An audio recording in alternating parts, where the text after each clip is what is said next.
Welcome to Tales of Wonder. I'm Mardell, and I have lots of magical stories to share with you here on Season 5. I think I'll start with Rumpelstiltskin. There was, once upon a time, a poor miller who had a very beautiful daughter. Now it happened one day that he had an audience with the king, and in order to appear a person of some importance, he told him that he had a daughter who could spin straw into gold. "Now that's a talent worth having," said the king to the miller. "If your daughter is as clever as you say, bring her to my palace tomorrow, and I'll put her to the test."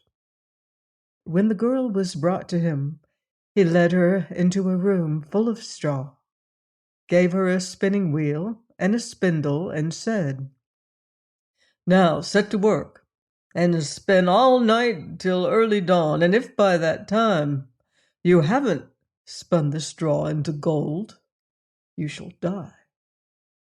Then he closed the door behind him and left her alone inside. So the poor miller's daughter sat down and didn't know what in the world she was to do. She hadn't the least idea of how to spin straw into gold, and became at last so miserable that she began to cry. Suddenly the door opened, and in stepped a tiny little man and said, "Good evening, Miss Miller Maid. Why are you crying so bitterly?" "Oh," answered the girl, "I have to spin straw into gold, and haven't a notion how it's done." "What will you give me if I spin it for you?" asked the mannikin. "My necklace," replied the girl. The little man took the necklace, sat himself down at the wheel, and whir, whir, whir, the wheel went round 3 times, and the bobbin was full. Then he put on another, and whir, whir, whir, the wheel went round 3 times, and the second too was full. And so it went on till the morning, when all the straw was spun away, and all the bobbins were full of gold.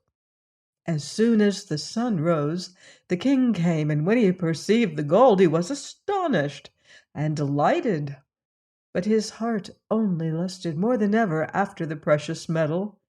He had the miller's daughter put into another room full of straw, much bigger than the first, and bade her, if she valued her life, spin it all into gold before the following morning. The girl didn't know what to do, and began to cry. Then the door opened as before, and the tiny little man appeared and said, "What'll you give me if I spin the straw into gold for you?" "The ring from my finger," answered the girl. The mannikin took the ring, and whirr, round went the spinning wheel again, and when morning broke, he had spun all the straw into glittering gold. The king was pleased beyond measure at the sight, but his greed for gold was still not satisfied, and he had the miller's daughter brought into yet a bigger room full of straw, and said, "You must spin all this away in the night, but if you succeed this time, you shall become my wife." "She's only a miller's daughter, it is true," he thought, "but I couldn't find a richer wife if I were to search the whole world over." When the girl was alone, the little man appeared for the 3rd time and said, "What'll you give me if I spin the straw for you once again?" "I've nothing more to give," answered the girl. "Then promise me, when you are queen, to give me your first child." Who knows what may not happen before that, thought the miller's daughter. And besides, she saw no other way out of it.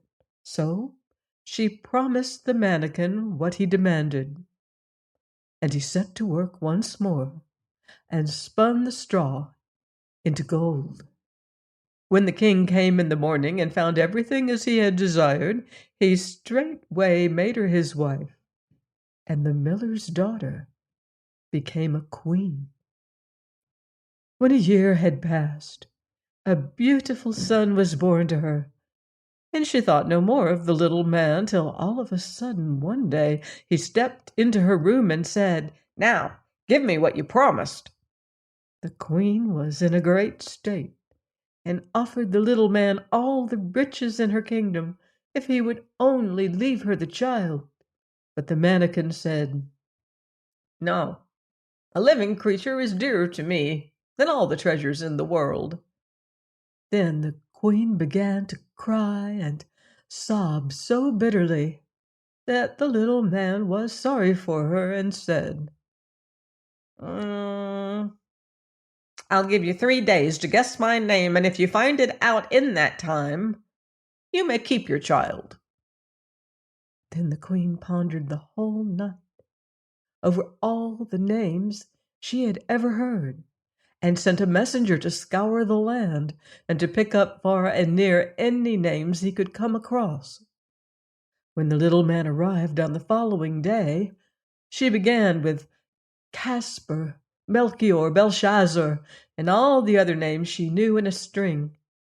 But at each one the mannikin called out, "That's not my name."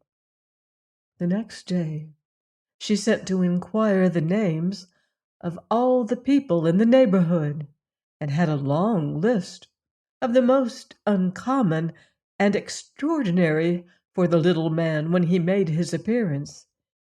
"Is your name, perhaps, Sheepshanks Crookshanks? Spindleshanks?" But he always replied, "That's not my name." On the third day the messenger returned and announced, "I have not been able to find any new names, but as I came upon a high hill round the corner of the wood, where the foxes and hares bid each other good night, I saw a little house, and in front of the house burned a fire, and round the fire sprang the most grotesque little man, hopping on one leg and crying, 'Tomorrow I brew, today I bake, and then the child away I'll take. For little deems my royal dame that Rumpelstiltskin is my name.'" You can imagine the queen's delight at hearing the name. And when the little man stepped in shortly afterward and asked, "Now, my lady queen, what's my name?"